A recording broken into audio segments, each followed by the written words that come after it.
Hi everyone, in front of me I've got OPPO Reno 15 and let me share with you how to clear cache and speed up your device.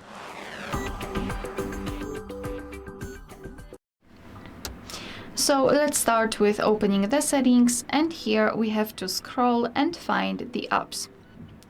Then let's go to app management, and this is the list of all installed apps, and what I highly recommend to do here is to remove cache. Cache are junk files which are saved by your device, but they are not necessary for the proper usage of the app, and they are obviously occupying some memory, so removing them will release the memory and make your device a little bit faster. So simply open the app. I will choose settings and then go to storage usage, which is right here. Here we've got the cache section, so simply tap on clear cache, and as you can see, your device will immediately remove a cache. As I said, do it for all of those apps, especially those which you're frequently using, and remove cache. Alright, so that will be all. Thank you so much for watching. Please hit the subscribe button and leave the thumbs up.